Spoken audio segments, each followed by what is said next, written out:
Hello and welcome to Gooner Gathering.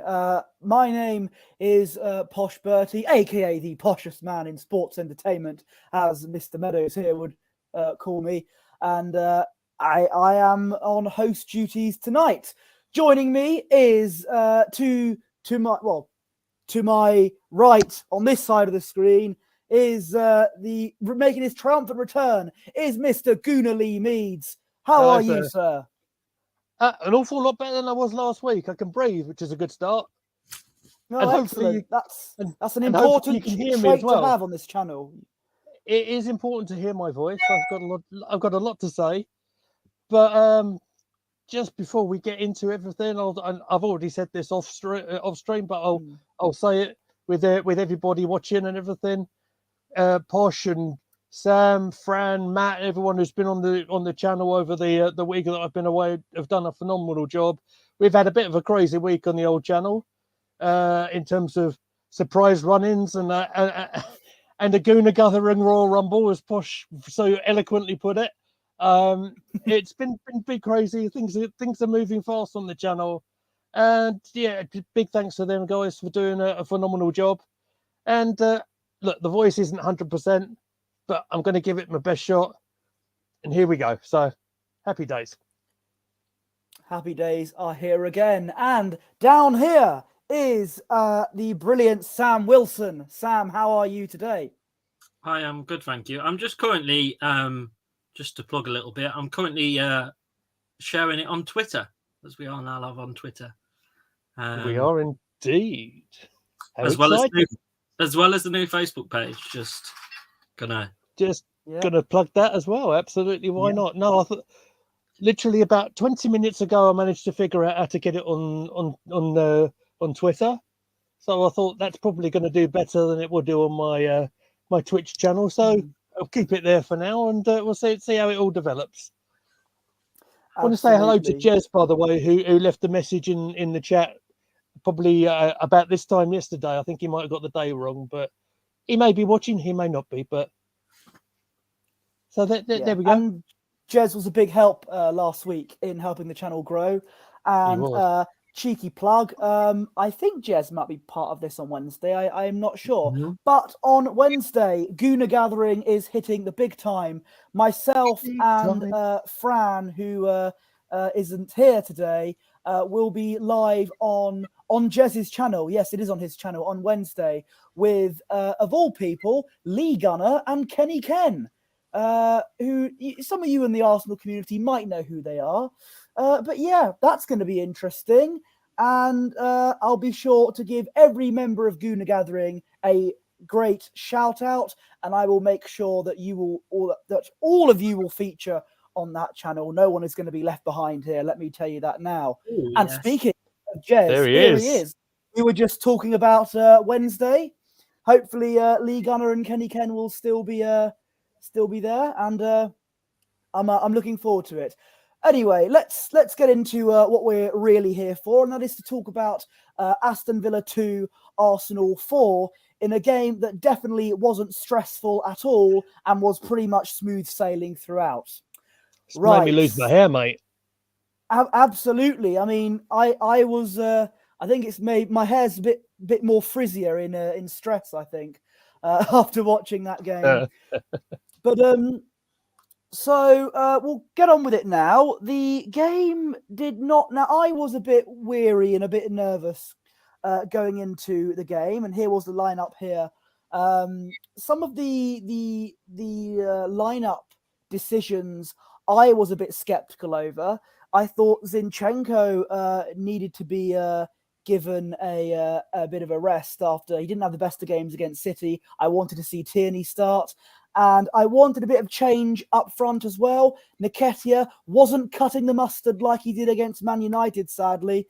I wanted either Trossard or Martinelli up front and vice versa, the other way around. So I was a bit... Gracie will be there as well. Excellent. Looking forward to it, Jez. So yeah, that was the issues I had with the lineup. And it didn't start off well. Ollie Watkins... who's had a pretty decent season, has scored the first goal, putting Aston Villa 1-0 up, and I'm sure we thought, okay, this is typical. You know, a bad run of Arsenal form, and Unai Emery is about to bring us down again. Sam, we'll start with you. What were your thoughts on the first goal, and were you as pessimistic as we all were here? Well, I actually missed the first goal, thankfully. That was just wonderful. I was listening on the radio, so I didn't kind of completely. Yeah, some course. There was hardly any defence on that goal. I did go and watch it back though, and yeah, it's not good. I'm not sure whether it was this one. This is where I should have got my notes. Not sure if it was this one or the next one. It was the one where I think Watkins was pretty much unmarked.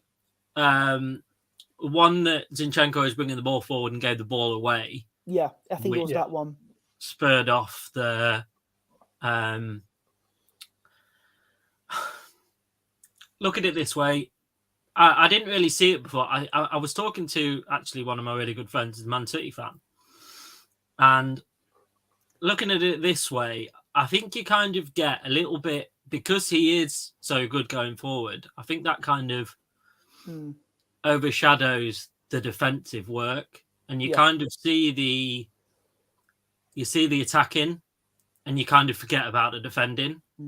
Then in some of the streams that I've been in and some that I've listened to, I've just been told to just kind of step back from that and kind of take a look at the defending. And it's certainly shown in the last two games. I haven't noticed it massively before now, I must admit. But the Man City game and this game, he's anywhere but kind of left back, which is good. You need some bodies in attack, but ultimately as well, that's your one job, isn't it, to defend? So, I don't know. I think, granted, Tierney gets injured a lot, and that's kind of scuppered his kind of Arsenal time with... I think technically he's one of the best players we have in our squad if he stays fit. So much like Partey, he's a bit injury prone, as you're saying. Yeah, but I also think there must be... Because if he can change somebody that a few weeks ago that you thought was undroppable in Martinelli to Trossard, there must be kind of a confidence issue there to not give that a go. Yeah, absolutely. Lee, what were your thoughts on the first goal? You were a bit more confident than I was, I think, as you said off camera. Absolutely, I'm the eternal optimist. Even when we go 1-0 down, that's my thing. So I would say that we got caught out rather by a bit of a diagonal ball from the Villa right going over to the Villa left, wasn't it? So we're talking Zinchenko kind of loses possession and going rather advanced forward, where certainly after what we talked about, or when you guys talked about for the City game, you kind of want him just to sort of do the basic. Be a left back rather than a winger. Back. Yeah, exactly. But from there, the run from, did it go immediately to Watkins? I'm a little bit hazy with it, but whoever Zinchenko gave the ball away, and Watkins was pretty much unmarked. Our defense was caught napping, and it went in the back of the net, and it was 1-0 Villa inside 9 minutes. Saliba tried to kind of put a bit of pressure on, but by that time he'd kind of lost the battle. Yeah, it was.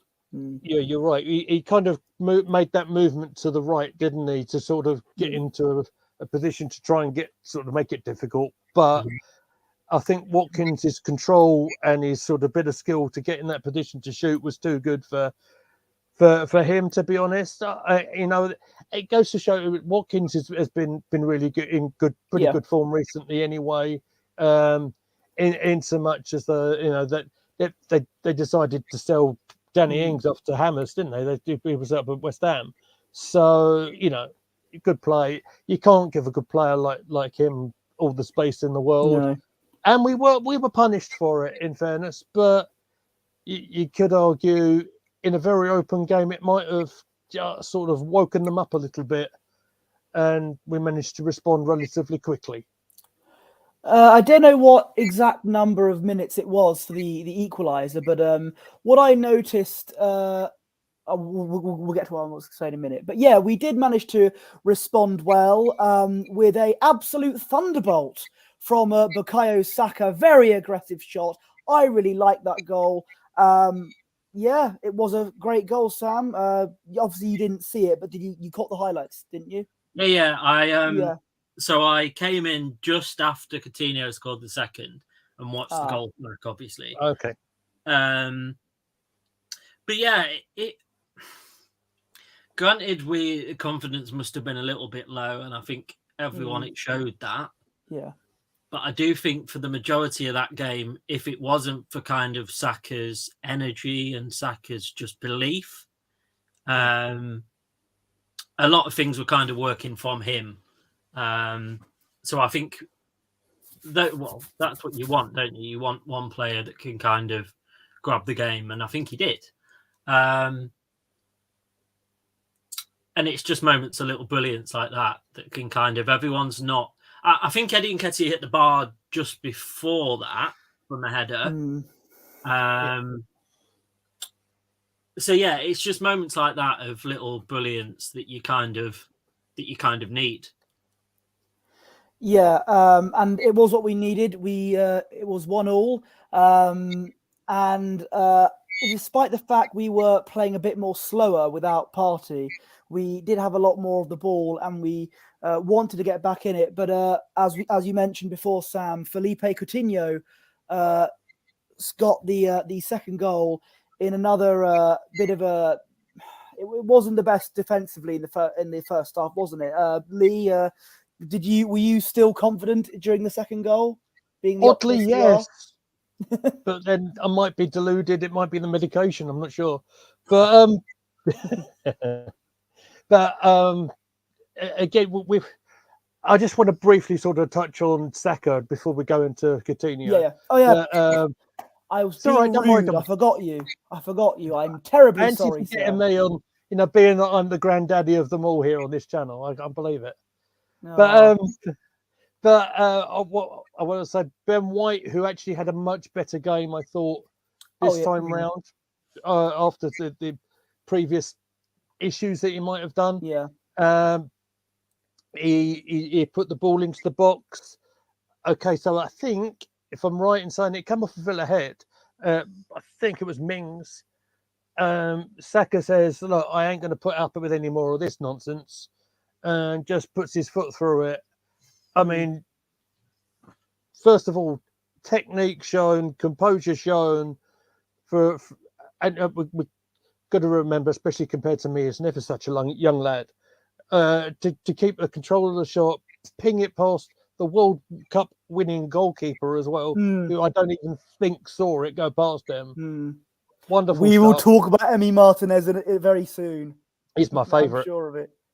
I've got a little banner for him as well down below. By the way, Poch, you'll see it in a minute. Okay. But so yeah, we sort of 1-1. I thought, okay, here we go. Let's make a bit more of this. Hopefully, we can get hold of that ball and build upon it. And unfortunately, Phil Coutinho, who actually has done pretty much nothing all season, I think that is his first goal involvement of the whole season. Managed to, if I remember, I think so. Yeah. He managed to sort of weave his way in and release a shot from outside the penalty area, wasn't it? Which again never got really closed down. Wasn't the best of defending from us, but again, when I do these streams, I do like to look at the opposition a little bit as well. Yeah, and I want to say to Villa, any Villa fans who might be watching, we're across multi streams now, and I'll put the hashtag down there so they might see it. Yeah. Hello, and don't forget, if anyone is here, to give us a comment, like, share, and subscribe, and all that jazz. So thank you very much. But Coutinho managed to weave his way in, let that shot out. It was a great response from Villa for conceding the goal, and made the rest of the first half a little bit twitchy for us, didn't it? Yeah, Sam, what were your thoughts on the first half? And I mean, you came in when you saw Coutinho's goal. What did you make of us then? Were you on the same level as Lee, thinking, "Oh, we can turn this around," or were you a bit more, "This is going to be a long day"?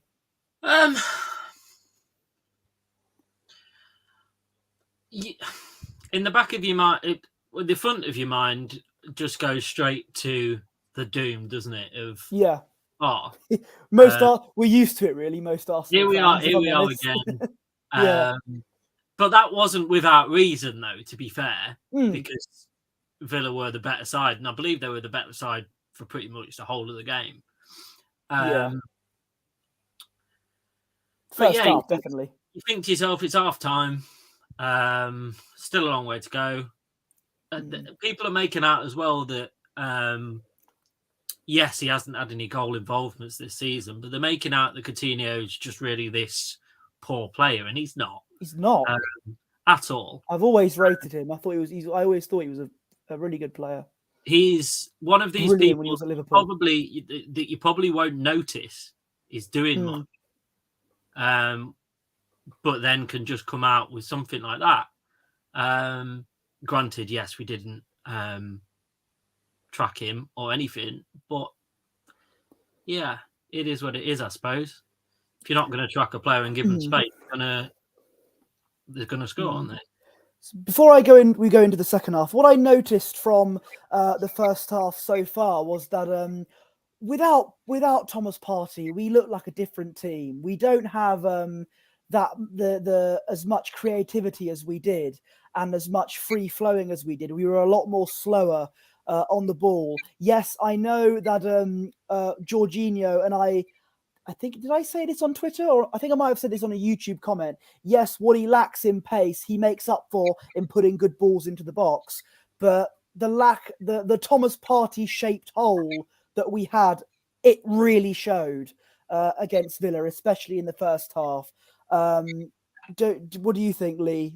Did you really notice that we needed a bit of Thomas Partey in the team? Yeah, I mean, with this one, you know, they are quite different players, especially in terms of a physical aspect as well. Yeah. But with Jorginho particularly, yeah, he doesn't normally bomb on as far as Partey would do. But and I said this back in January. I'm going to try and do this. It might work. It might blow the whole thing up. But save it for everyone was sort of saying, okay. Yeah, all right. I'll save it. I'll save it. All right. There we go. I'll do that. Right. But you know, I'm ordering you now. Partey. It's all right. I know my place. You know, you're hosting tonight, my friend. I'm the captain now. Yeah, exactly. Look, so we got him primarily for cover, right?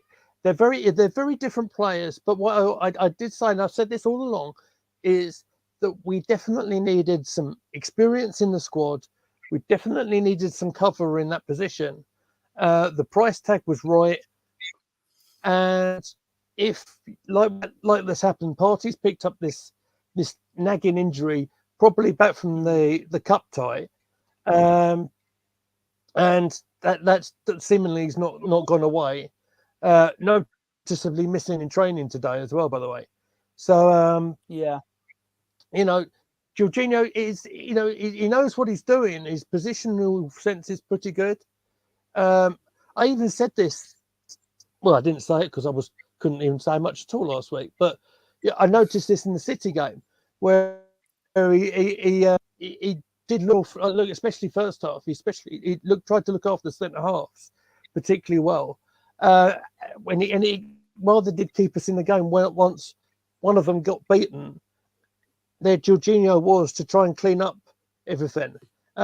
So, like I said, I've always been a fan of him, and he's done a decent job. Yeah, he's not got the forward running perhaps of Partey, but it's not really what we got him for, in my opinion. What do you think? What do you think, Sam? Did you?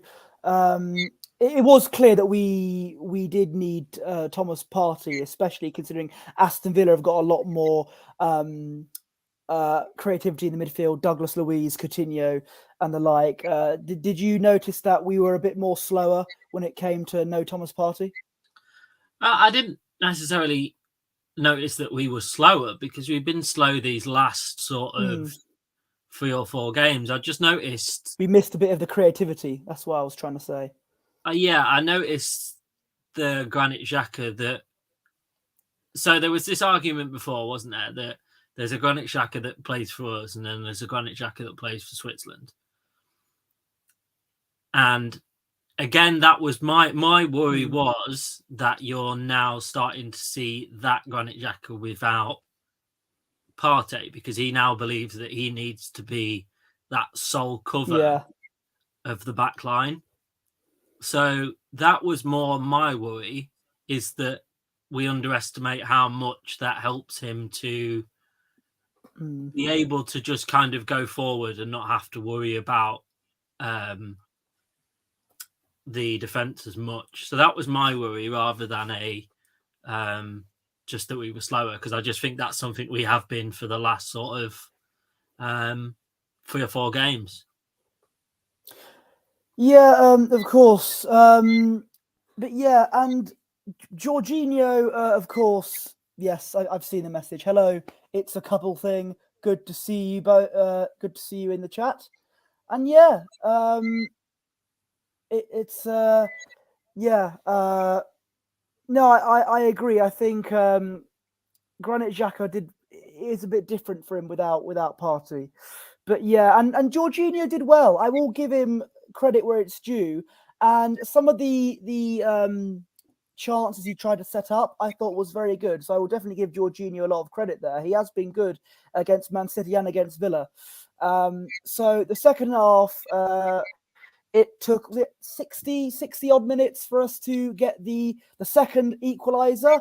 2-2, and a player who I always rated and definitely thought that he should have started. Alexander Zinchenko gets his first goal in an Arsenal shirt. And you know what? I was pleased for him. He wanted to prove the doubters wrong, and he did with the second goal. I was very pleased that he got us on level terms. Lee, I bet you thought, oh, that Posh Bertie fella's a bit... He's going to look very deluded, isn't he? I'd never say that to you, mate. But this is why I stay clear of the Twitter machine during the matches, mate. Thank you very much, Andrew Appreciate Godfrey, who's just subscribed. God bless you, sir. Thank you very much. That's very, very kind. And spread the word. Thank you very much. So, Zinchenko, and do you know your other pet hate as well, Posh? Do you know what your other pet hate is? We've talked about it before. Short corners, aren't they annoying? Yes, especially when they work. Yes. So But, this is the issue here. I actually didn't see most of the second half. I didn't see because I was on the way to Stonebridge Road to watch my second favourite team, Ebbsfleet United, win. Yes, they won. Huzzah. Okay. But yeah, so I couldn't see that in a that. bit. So it was from a short corner, the second goal. Yeah, the short corner went over. Zinchenko was. So do you remember this guy? He's supposed to be a left back. He was kind of on the right hand side of the D, but he allowed the ball to get onto his left foot, and he absolutely whizzed that shot. It went like an arrow. It was quite low. I'm not sure if it. Again, Emmy, I don't know if he saw it, but for all Zinchenko's defensive misgivings, and I think all of us, I know Jez, who's probably still watching, might not be the biggest fan. You know, yeah, I was watching the stream when you were giving player ratings and stuff. But one thing I won't fault for Zinchenko is determined. He's so determined to make things go right. You can't deny his leadership qualities, and he showed a bit of quality on the ball there as well.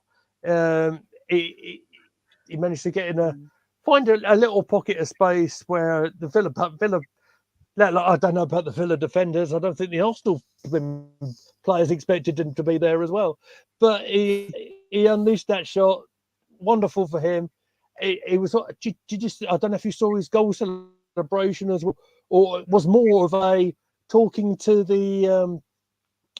his teammates and say, right, let's focus, go ahead and get this winning goal and such. That was more the thing for me, is the scoring of the goal and determined, right, we need to go and get 3 points. Let's go do it. Andrew Godfrey says, Jorginho's been really good, to be fair to him. I still play Tierney and push Zinchenko into midfield.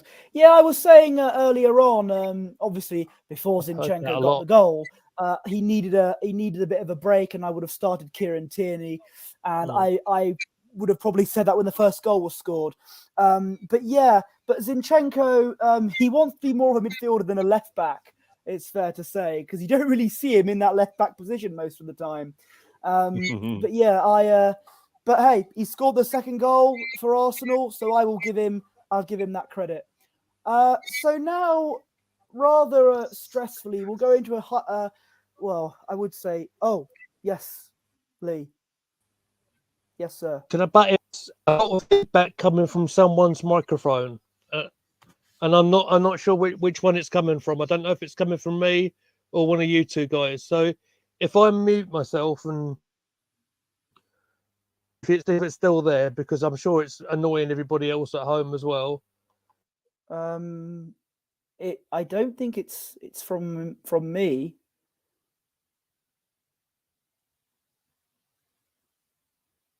I don't know what's going on here. It's all a bit Pete Tong at the moment. All right. Well, okay. It might see if that helps. I wasn't noticing anything, to be honest. Carry on, mate. Sam, your thoughts on the Zinchenko's second goal? It was a good goal. Good finish. I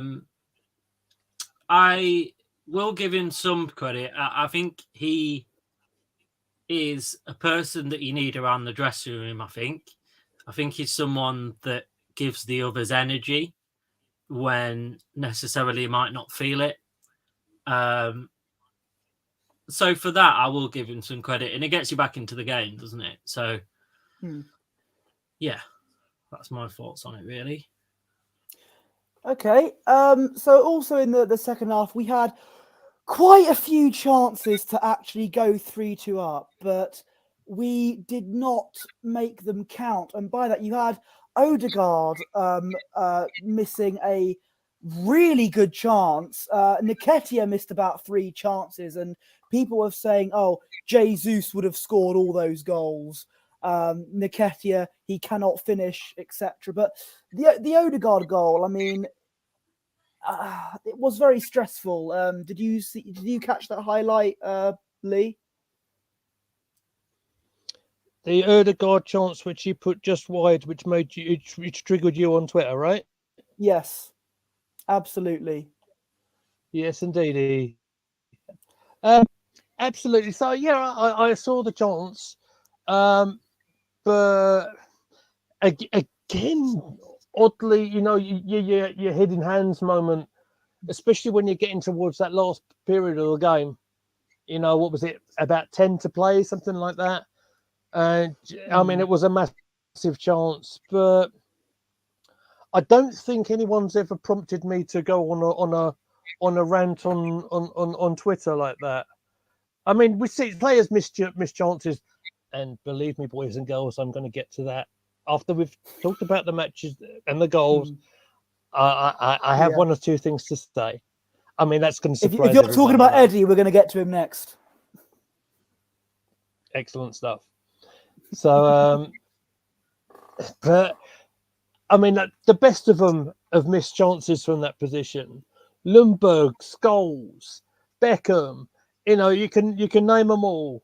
You know, yeah, it was a heck of a chance, and thank goodness it wasn't one that's is another comment has really hit bitterness. It was a massive chance, and so look, I won't give him a massive hard time, because eventually we did actually win the match. But you know, and I don't know himself, because look, we've got to bear in mind.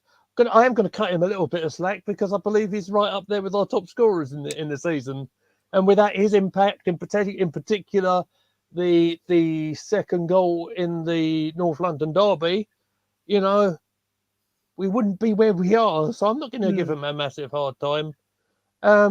It's just it's good that we put chances like that, or what, you know, forget that, we'll carry on, and luckily we moved on to get a winning goal. I'd love to hear Sam's thoughts on this one with Ødegaard's big miss, shall we say. I won't go into the miss too much. I'm just a bit curious as to whether I missed something, because BBC Sport and both Ødegaard did. Hey! Anyway, come on. BBC Sport and BT Sport gave Ødegaard man of the match. I'm just wondered whether I missed something, or whether that was a bit. A lot of fans that I've seen were a bit, what? Yeah, were a bit confused by that as well. It certainly wasn't. I'm not gonna give him any stick. I just don't think it was his best game. I think it was a game where he struggled to be able to even kind of be able to play any balls that he'd like to, because they were quite quick onto him. They were quite quick onto all of our players, to be fair. But you suddenly think they're kind of getting paid to watch this game. And I'm thinking, has she been watching the same game as we have, or is it a different one? So yeah, that was a bit bizarre. I just wondered whether. I'm of the same view, Sam. To be honest, mate, it was like, it wasn't Ødegaard's best game. He did manage to get an assist to the game. He was, you know, a factor in the game. Absolutely was. But I think there were other players, and actually for me, and discussion is good on these channels, I find. And I would have actually given it to Jorginho for his more for his defensive work, but then of course his impact on the third goal. Yeah, and Jez says Jorginho is decent, but a bit too slow for me. We need a more impact player. That's what I was saying earlier on. You know, I said that yes, what he lacks in pace, he makes up for in vision, I'd say. But I think if and I always come back to this, if we signed Caicedo, I think he would have been a bit more of a better replacement for Partey. Yeah, but also for that, there is no way on this. I know, granted, at the moment everyone's price goes up, and that's what happens in the January transfer window anyway. But I think it was one of those ones that if somebody else had signed him, we'd have gone, yes, he's a good player. I'm not lacking that, but thank God that we didn't pay that amount of money. I'm not saying Jorginho was completely the right choice. No, I liked his performances so far against City and against Villa. He's been good. Been really thankful that we didn't spend that amount of money on someone that ultimately, if both Partey and Xhaka were fit, the second I didn't think I'd ever be saying that about Xhaka, but I kind of see it and think it's probably one of those ones that we're thankful we didn't go out and spend all that money on. Very, very touching thing. One. Yeah, I'll buzz in on that comment from Jez, because as I am a little bit of an older chap, I know exactly who Dickie Davies is. Dickie was such a talented TV broadcaster on the ITV. Not only did he host the football, he was he was the face of the World of Sport, which is very much the old British wrestling program, mate, which is very much a close thing on our heart. And he done so many things. It's very, very sad news that Jim Rosenthal brought out last night that Dickie passed away. Obviously, he worked a little bit for Sky on the back end of his career as well. He did a lot of the historical look back on matches and players and stuff. So yeah, it's a dreadfully sad loss. Wonderful broadcaster, and he'll be soundly missed. And best wishes to his family and friends, I think. I'll echo everything you've said there, Lee. Very, very sad loss. So we'll go swiftly back to the Arsenal game now.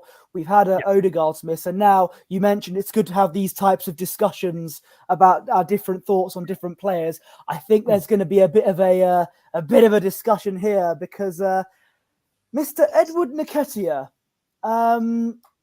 Now, yes, against Man United, he scored 2 goals. That was fantastic. And I now start to think a few fans, maybe me included, when I said, oh, this is brilliant, he's fantastic, a great replacement, may have exaggerated a little bit. Maybe we got a bit too, maybe that top of the league Kool-Aid got us a bit,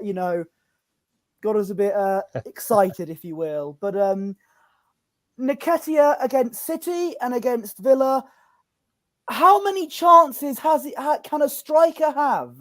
And you miss all of them. Like he hits the bar, he hits the post. He cannot seem to find the back of the net. And he had lots of chances in the Villa game that, if a better striker, maybe such as Jesus, he would have probably scored. And I know he was on a bit of a goal drought, but I think that Jesus would have probably had a better chance of putting some of those shots in the back of the net. And Nketiah, he can't find the net. Sam, what do you think of Nketiah the last few games? Is he as stressful are you as stressed as I am? Yeah. It's not something I've not seen before. We're kind of used to not having replacements and not having great strikers for quite a while. See, the thing is, for all that's good, there's an argument to say it's all that's bad, and whether that, I don't know. It's a tough one. It's kind of going back to Jorginho. It's probably making Jorginho look a bit worse than he probably actually is, because if you've got some of the balls that he plays are just unbelievable. So if you've got someone that's finishing them every time, then that makes Jorginho look a lot better. I don't think it's fantastic to slate players, because I think that a lot of people slate players for the sake of it. We kind of live in this place in all forms of social media where the only way that you get a massive amount of attention is to kind of slate people. It's kind of, so I'm not in the camp of doing that for the sake of it. If someone, I think there's a difference between kind of telling someone their mistakes and completely slandering them as such. At the end of the day, it is what it is. Jesus is out, thankfully coming back. So we've got to stick with what we have. If we play Martinelli or Trossard there, they're not out-and-out strikers. So you're playing to then... What's going to happen then? Is someone going to kind of come out and massively slate them if they don't start scoring goals? Like, we're dealt with what we're dealt with. So we've just got to kind of get on with and hope everybody else, if he can't score, then hope everybody else starts scoring. But do you think that we should have signed a striker in January? Oh yeah, massively. That's not a question. We kind of the problem is I think we put too much focus on when you've got other teams, you've got to kind of think, right, who else needs the same position that we have that gap in? Oh, we've got Chelsea. They've got X the amount of money. So we've got to kind of have maybe even 3, 4, 5 players that you can kind of fall back onto. And it seems like we spent that much time trying to fight with a club that didn't want to really sell for one player, and then kind of left ourselves too late to kind of do anything else massive, because clubs don't want to kind of lose their players halfway through the season last minute when they haven't got time to replace. We kind of don't think of that element. We just kind of think of, right, let's get them, but we don't kind of think of I think that's always been the case. We don't kind of have a solid enough plan B. Yes, we have a plan B, but it's kind of one that's thrown together rather than actually thought about. Yeah, I know, but Mr. Meadows, I know you have been eager to get into this topic. Now, you're probably used to seeing strikers of this ilk. I mean, you saw Francis Jeffers, for God's sake. But what do you think of Nketiah then? The past few games. And I take it you're going to be a bit more lenient than some Arsenal fans I've seen. Yeah, I am definitely, and that's probably going to be no surprise to anyone, and everyone's probably going to start throwing stuff at the screen and stuff for me. But listen, I've said for the best part of a year since I've been doing YouTube that I ain't going to change my tune, but I'd be more worried if Mr. Nketiah wasn't getting the chances. I think we are specifically looking at the Villa game right now. I will go broad. So yeah, there was chances in the game. There was a header that Sam mentioned a little bit ago. You've got to bear in mind that there are Villa players around him, and they are making that header quite difficult for him. I believe he hit the bar as well. And listen, I get people get frustrated, and because of it's so easy to say, oh, he's missed another chance and everything, but I'd be more worried if he wasn't, even as a striker who is struggling with his form a bit. He's still getting himself in a position to attempt to score. Nketiah offers a little bit more of maybe a better target, if you like. That's why he's been kept on as that central striker in Jesus' absence, because he kind of he gets that role quite well. Yeah, I need a drink as all, Sam. My voice is going again, but never mind. But look, it's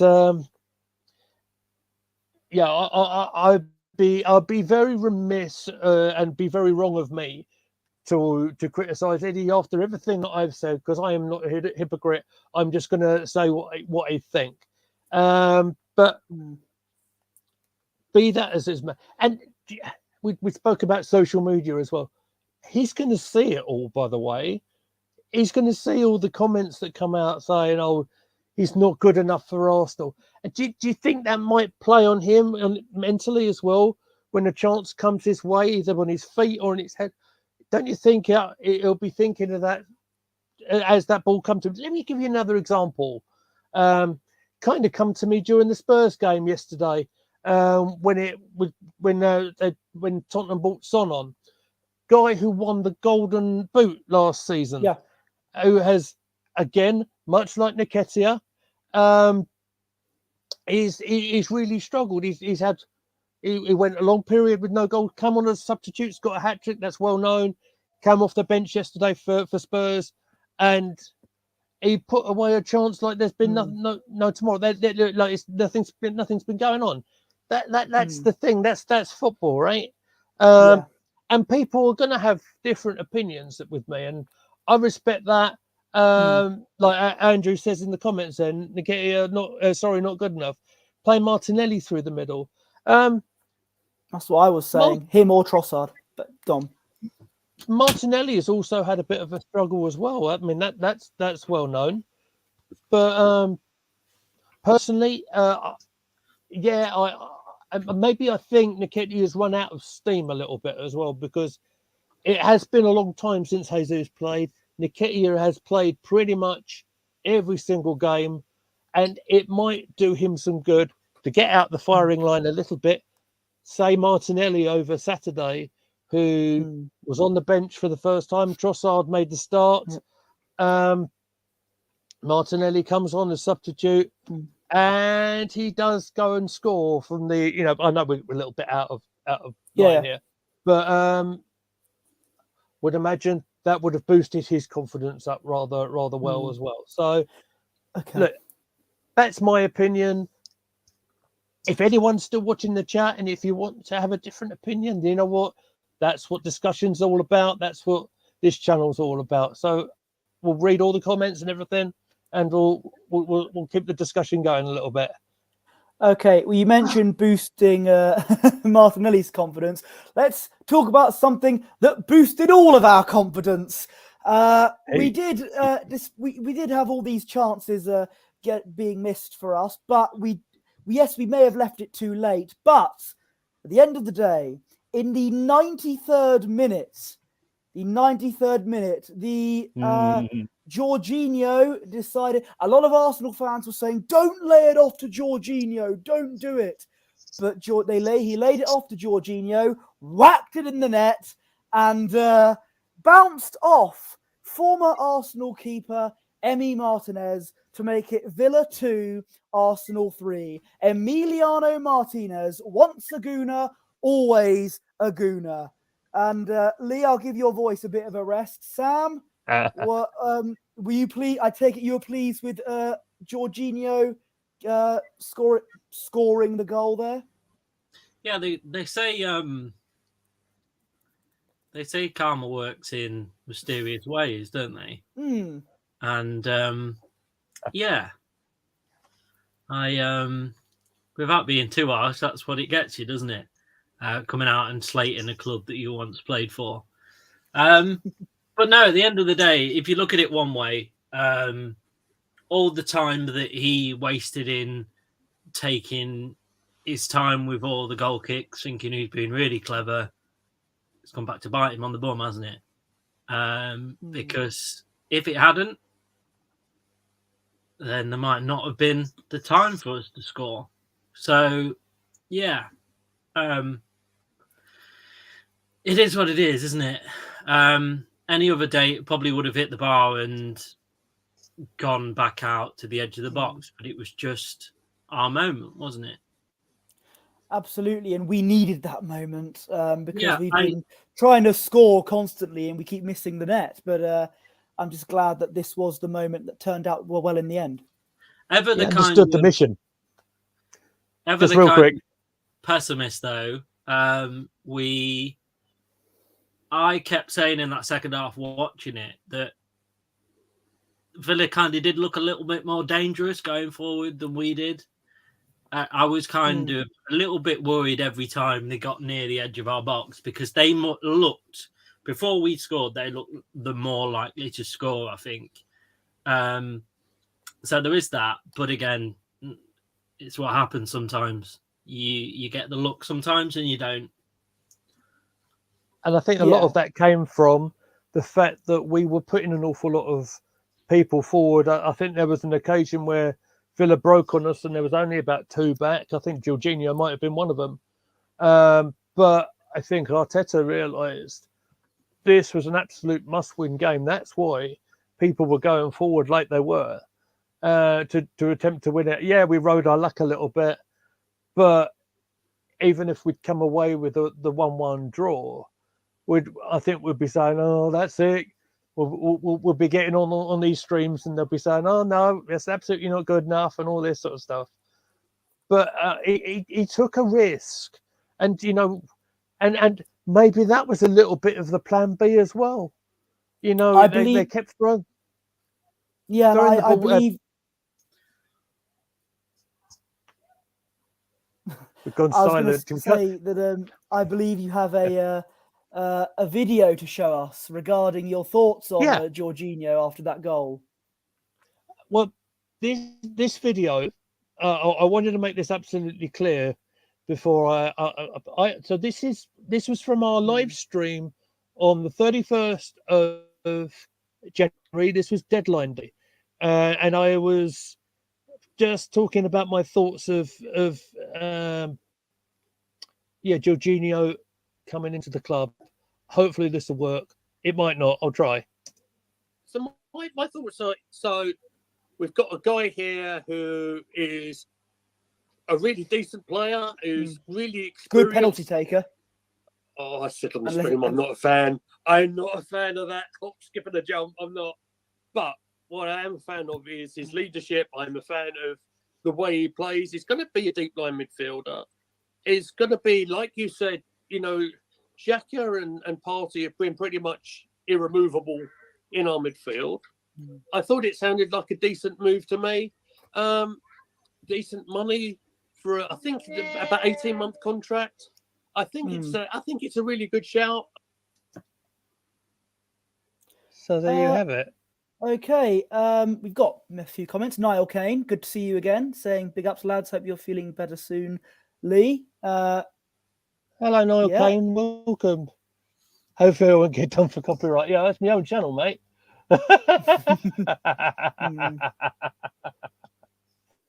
Love a guy with a sense of humour, don't you? Lee Meadows, screwed Lee Meadows.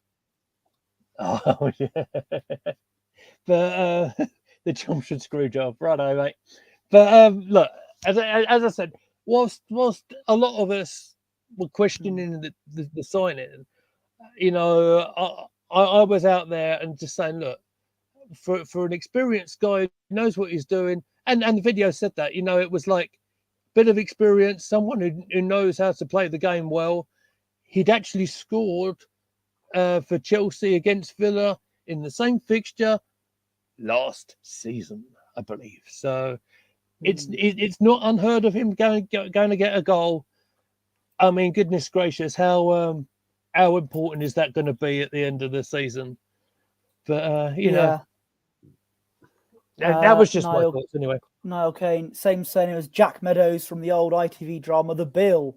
Oh, there we go. That's another obscure TV reference there. Niall Kane, fantastic. This is why we love to see you in the chat. Absolutely, indeed. And so, last minute winner. Everything was fantastic, but it wasn't over yet. Suddenly, when Villa had a corner, Emi Martinez decided to be an outfield player, even though good Evan Emery told him not to do it. He did it anyway because he's an arrogant so-and-so. Corner came in, Martinelli, open goal. I had a bit of a feeling he was going to just whack it over the bar, but he didn't. He didn't. He just calmly, cool as you like, open goal, slotted it in the net, 4-2. Again, Sam, that's karma, isn't it, again? Oh, yeah, a little bit. But I also think it could have happened at 2-2 as well. The same thing could have happened. I think Emery's come out and said he didn't want it to he didn't want him to do it or something, didn't he? It's the whole thing, the wasting time. He didn't want him. Although especially Emerson, the City keeper, particularly did it. Pickford did it, but then he does it all the time. It's not. And I was saying that was not his specific instructions to give to Emery to do that. And if he hadn't have done it, we wouldn't have had all that added time. So, and maybe Jorginho or Emery himself, depends on how you want to. We wouldn't have got that winning goal. Yeah. Also, though, Villa are pretty safe where they're sat. So, I believe. Are you going to clip that? But also, it kind of. All right there, mate. Yeah. At 2-2, you're thinking he could have done it anyway. That was my thinking. Yeah. So I don't think it's a massive kind of like howler. Of course, but the bottom line is we were 4-2 up, and Lee, it wasn't. Of course, we Arsenal fans were happy, but once again, all these Talk Sport journalists, they're never happy to see Arsenal win, and you've got proof of it. I certainly do. You might just need to just hold for a second as I try and sort this out. But No worries. I did find it quite amusing from one Gabby Agbonlahor. Let's see if this will work. Total credit to TalkSport, by the way, from their own Twitter page. So let's see what Mr. Agbonlahor has to say, shall we? I thought Arsenal were impressive second half. You know, they didn't turn up first half, but second half they were relentless. Saka getting at players. You know, Xhaka, Odegaard was finding space, and Arsenal thoroughly deserved the win. But there was part of the game I didn't like. You know, I didn't like Martinelli for me running through empty net, and he's celebrating before he puts the ball in the back of the net. You know, he's been rubbish for a month. And he's scoring a tap in and celebrating before he scores. Lack of respect for your teammates. I didn't like it.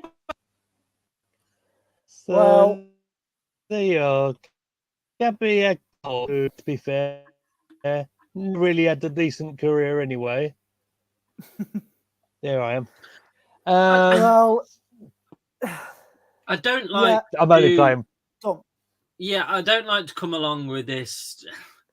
As much as I potentially think there is, I don't like to come along with this kind of narrative that everybody doesn't like Arsenal.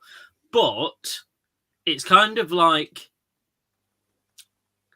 they try and find anything.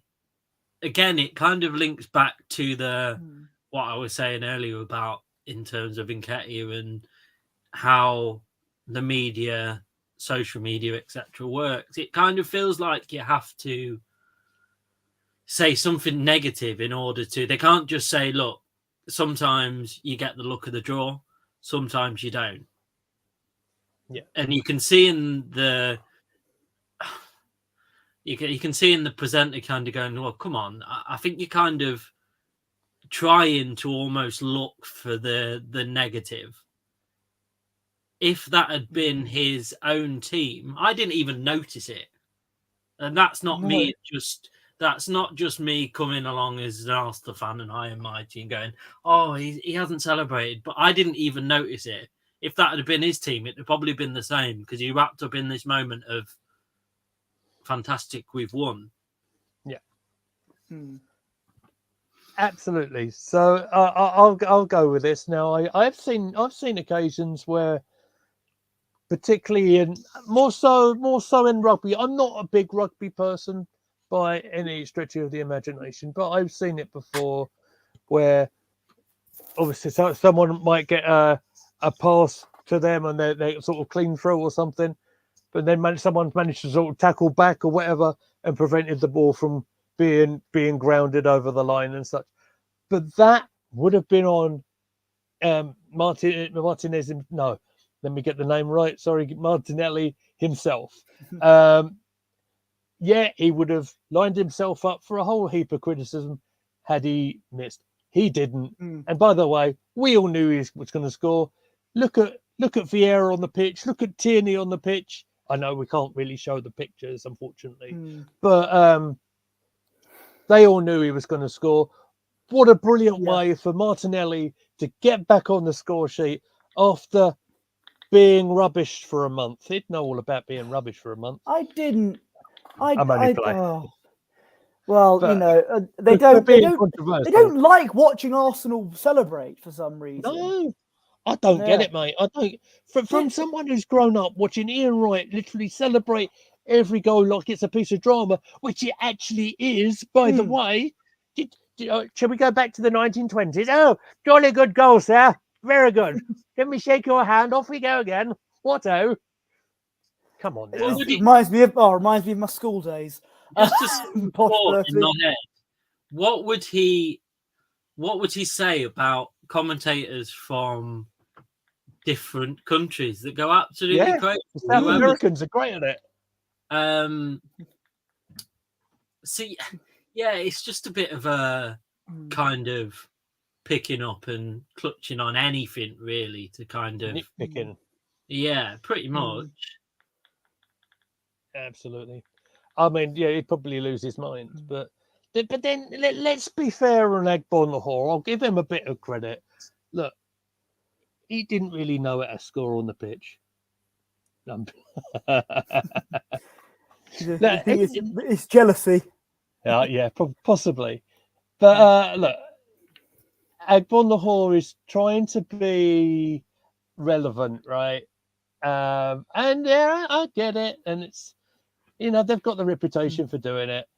Fair enough, have your opinion. Keep on throwing stuff at us, Agbonlahor, and dare I summon Richard Keys again?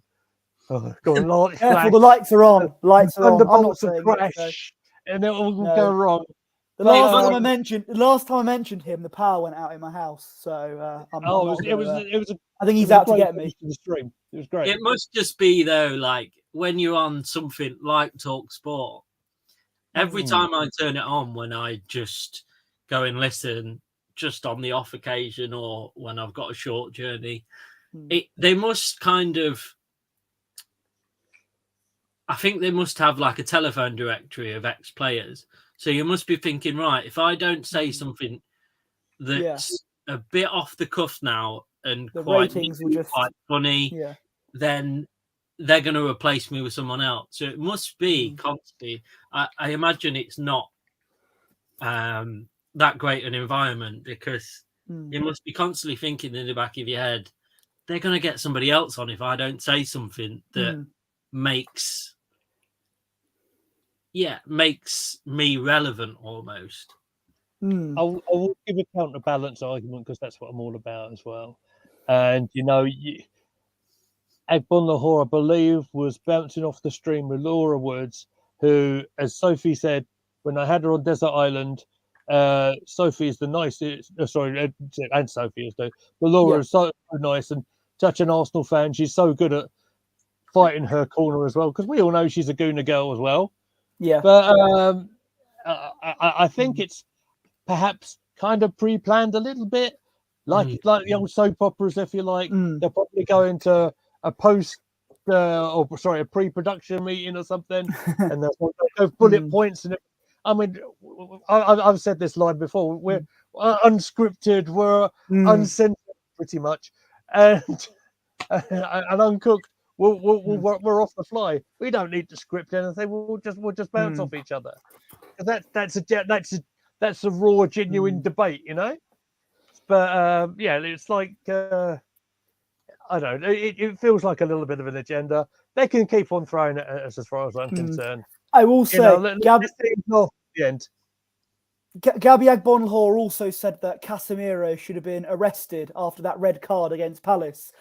He compared him to Brock Lesnar in the UFC, which is ironic because every time Agbonlahor appears on TalkSport, I'm always like, well, here comes the pain. Anyway, this has been another installment of Gooner Gathering. A fantastic Arsenal win. Hopefully, we can keep that form going against Leicester City, against Brendan Rodgers, Brendan Rodgers. Sometimes when we mention him, we sometimes score goals. So it's I'll a have shame to get a little compilation thing out again, won't I? It's a shame it's a 3 p.m. kickoff. We can't do a chat along.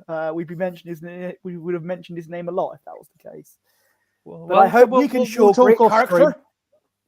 Sorry? We'll talk off stream. We'll decide what we're going to do over the weekend.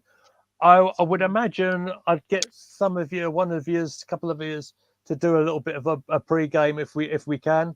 But again, keep an eye on the Twitch channel at Gooner Gathering. Yep. Keep an eye on our let Twitters everybody as know well exactly. So I think that is pretty much going to wrap us up, unless anyone has anything else to add before we disappear off the airways. Yes. Well, there is a little thing that I do want to help Mr. Posh Bertie plug. So okay. Go ahead, sir. I was going to say, Leon Bailey had a great chance for Villa, and it was hit the Denver bar, and Ramsdale made an incredible save. So I will give a shout out to Rambo for that. Brilliant keeper. Fantastic. That's it. Thank you, Andrew. Appreciate it. Indeed, much. Do you want to social, and then we'll put Posh on full screen so we can tell everybody what's occurring on Wednesday. Yes. Ooh. Drum roll, please. So you can follow. Yeah. Okay. Sorry, what was that? It's just a smooth transition, isn't it, everybody? Sorry. Absolutely. So you can follow me on Twitter Is at it gonna- Bertie and Instagram at Bertie Wanless. Lee, your socials, and then I'll talk about the. You can find me at Guna Lee Meads. You can find me on at Guna Gathering. We have a Facebook page as well. Make sure you find that as well. I need to add that to the banner. And you find Sam on the banner that's for Sam up there as well. We can put that in full screen. There it is. Sam Wilson with the one after the W. And take away the one for Instagram as well. I haven't plugged that on here before, but fantastic. So before we do disappear, what I do want to do, if we can take that banner away, please, Mr. Posh Bertie. I've just done that, sir. Thank you very much. Thank you very much. What I do want to do is put Mr. Posh Bertie solo and go ahead and do a bit of a plug, sir, because we've got a rather exciting thing going on. Yes, so on Wednesday, myself and Fran, who you can find here, myself and Fran will be on Jez's channel on Wednesday. It's the Arsenal, Arsenal, the History and More, I believe his channel is called, on Wednesday. I don't know what time, so keep an eye out on all of our socials for that. But it's going to be with, obviously, myself, Fran, Jez, Gracie May, and Kenny Ken and Lee Gunner. So, which is, for our channel, that is quite a coup. So we're going to be interacting with all of those people on Jez's channel, which is Arsenal, the History and More. Please check them out. They're brilliant people.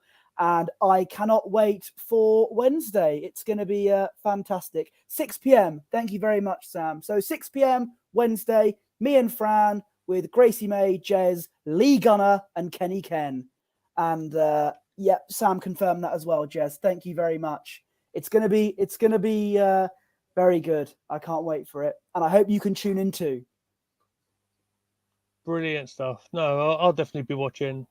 Good luck to particularly to you and Fran. That's got an amazing opportunity for you both. Enjoy it is my best advice to you. Have a good time with it and be as entertaining as you always are. You have a fantastic time. You deserve the opportunity that's coming your way. So it's good for you guys. So I think with all that being said, I think it's good night from all of us here at Guna Gathering, and we'll catch up with you soon. Have a good evening. Good evening. See you later.